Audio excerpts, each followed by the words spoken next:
Srinivas Chauhan advocate. మిత్రులారా, ఏదైనా ఆస్తిని రిజిస్ట్రేషన్ చేసుకోకున్నా ఒక బాండ్ పేపర్ మీద రాసుకొని కొనుగోలు చేయవచ్చా? అలాంటి అవకాశం ఉంటుందా? సో మిత్రులారా, బండర్ సింగ్ వర్సెస్ నిహాల్ సింగ్ అనే కేసులో సుప్రీంకోర్టు ఒక అంశాన్ని తెలియపరిచింది.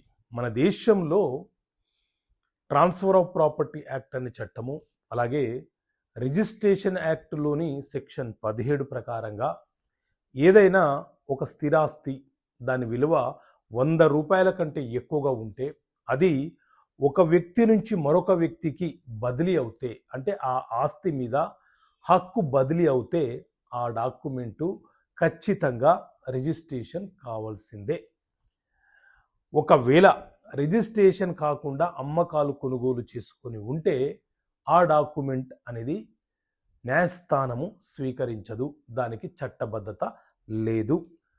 రిజిస్ట్రేషన్ యాక్ట్ ప్రకారంగా, ట్రాన్స్ఫర్ ఆఫ్ ప్రాపర్టీ యాక్ట్ ప్రకారంగా ఏ డాక్యుమెంట్లు అయితే రిజిస్ట్రేషన్ కంపల్సరో ఆ డాక్యుమెంట్లు రిజిస్ట్రేషన్ అయితేనే వాటికి చట్టబద్ధత వస్తుంది. ఉదాహరణకు గిఫ్ట్ డీడ్ ఉంది, ఖచ్చితంగా రిజిస్ట్రేషన్ అయితేనే చెల్లుబాటు అవుతుంది. సేల్ డీడ్ ఉంది, ఖచ్చితంగా రిజిస్ట్రేషన్ అయితేనే చెల్లుబాటు అవుతుంది. మార్టిగేజ్ డీడ్ ఉంది, రిజిస్ట్రేషన్ అయితేనే చెల్లుబాటు అవుతుంది. ఓన్లీ వాళ్ళ డాక్యుమెంట్లు మన వద్ద పెట్టుకొని అప్పిస్తే కుదరదు.